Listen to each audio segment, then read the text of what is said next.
You know, if I was going to come back, I'd come back for Usyk. But I want a fair result in England. Would he be the only fighter that you come back for? That would be the one I want immediately. That would be the most fight that I'd want next. In England? Vladimir Klitschko, when he was 37.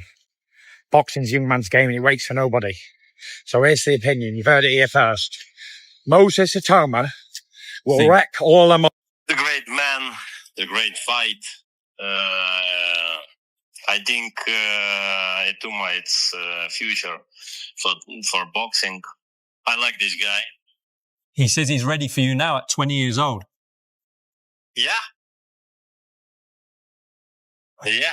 Tyson Fury destroyed Oleksandr Usyk for ducking him and calling out Moses Itauma, yet the truth feels darker. Fury has tasted defeat twice and still avoids facing it. His obsession seems locked on revenge against Usyk, not hiding behind a rising name of Moses. A young prospect deserves recognition, but this battle belongs to Usyk. Oleksandr Usyk knows there's only one man who can beat him. I've done it twice before, and the world knows it. I've been fucked good and proper without any Vaseline on, and I've took it like a man. And Fury dismisses Usyk as an old man and hails Moses Itauma as the future. But that sounds like pure deflection. Usyk fought hard and earned those belts. They were never handed him. Fury should be chasing redemption instead of hiding behind you. Versus age talk, Moses carries great promise, but bringing him in feels more like Fury searching for excuses than offering genuine praise. Every single belt, won everything there is to win in boxing, and done very well. Boxing is a young man's game. Like I told Vladimir Klitschko when he was 37. Boxing's a young man's game and he waits for nobody. So here's the opinion. You've heard it here first. Moses Itauma will wreck all them old men out of the division. Usyk, AJ, Miller, whoever there is who's old, Zhang, fucking whoever else there is, Luis Ortiz, all these big names of the past. Promoter Frank Warren shares his careful view on what may truly be next for Usyk. Frank Warren stays guarded, refusing to commit. Yet his words uncovered reality. Usyk still stands as the biggest name in the division, while the rise of Moses Itauma is thrilling. The sport demands closure. Boxing cannot afford diversions. Fury must confront Usyk once more before any conversation of giving chances to the new generation. You go. There's some good fights to be made. That's a consideration. We'll look at it. Usyk next. We're going to sit down. We're not making any decisions tonight. We'll consider. Johnny Nelson is absolutely right. Fury looks torn and uncertain. If he truly seeks redemption, it must be Usyk, not side distractions. And pulling Moses Itauma into it, especially after the young fighter's massive win over Dillian White, only shows Fury's insecurity. Moses is rising fast, but Fury's destiny stays bound to Usyk.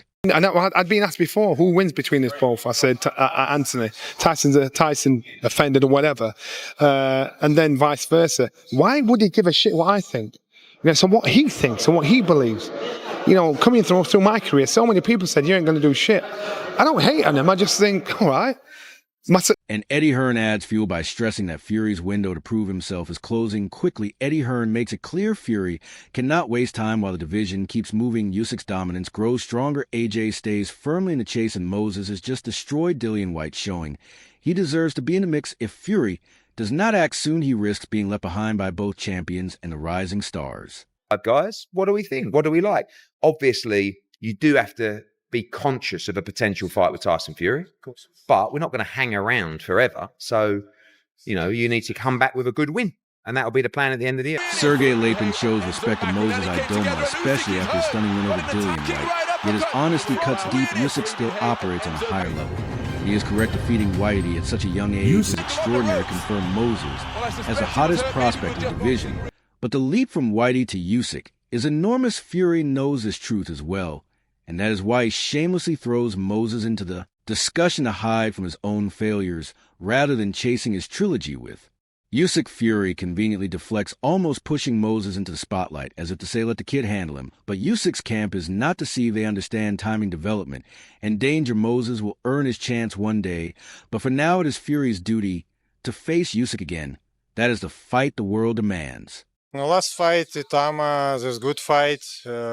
Turkey is good man.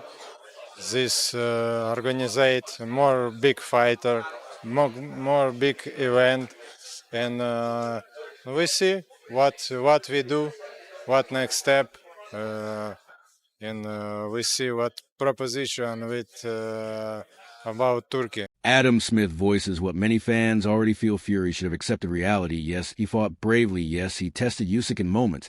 But in the end, he lost. Clearly, twice the rematch revealed Usyk's class of control, his discipline, and his endless engine in the late rounds. Fury, instead of acting like a true champion, chose anger and denial. And in boxing, that is the most dangerous trap, living in excuses rather than making adjustments compared to Usyk's calm and respectful mindset. The difference in mentality is obvious. Meanwhile, Moses Itauma is building momentum with his victory over Dillian White, a signal that new blood is rising. Fury cannot afford to sulk.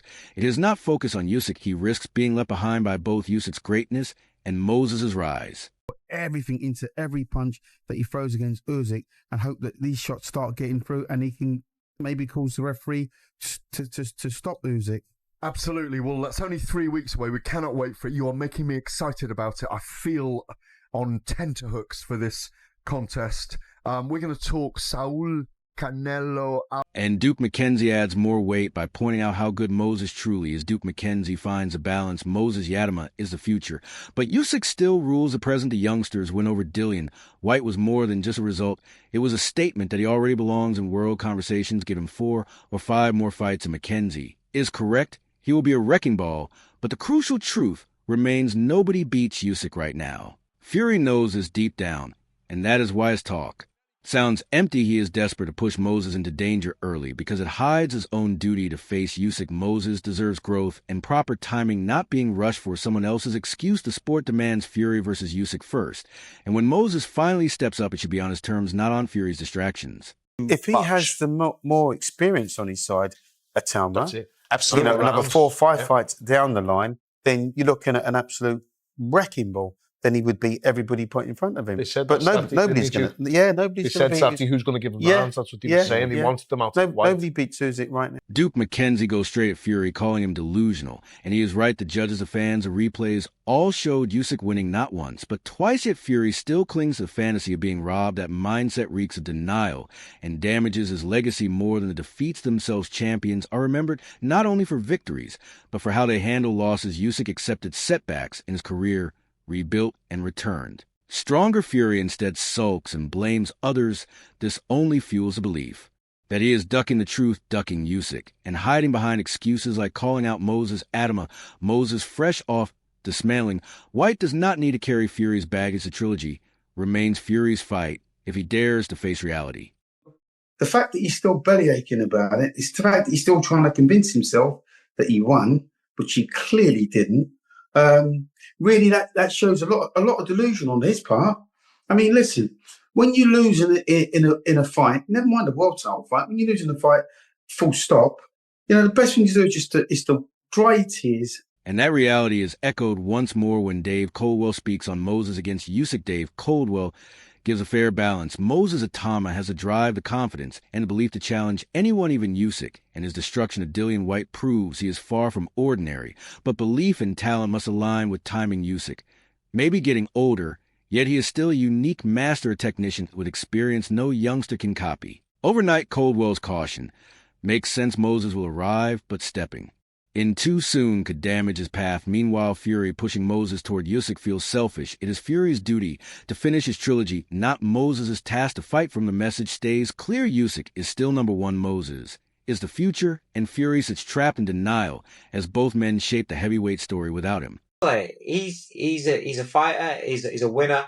He's got plenty of ambition, and he truly believes that he can go in there and beat any man in the world right now, and that includes Oleksandr Usyk.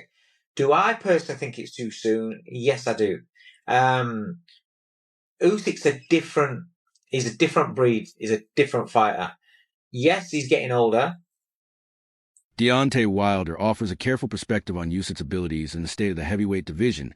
He stresses that even though Usyk is smaller, his speed, agility, and sharp combinations make him a dangerous threat. Wilder's focus on fighter health highlights the high stakes of a unification fight, showing that condition matters as much as skill. His remarks also underline the rarity and excitement of unifying heavyweight titles. Something fans have not seen in years from a technical view. Wilder points to timing, adaptability, and precision as keys in elite competition.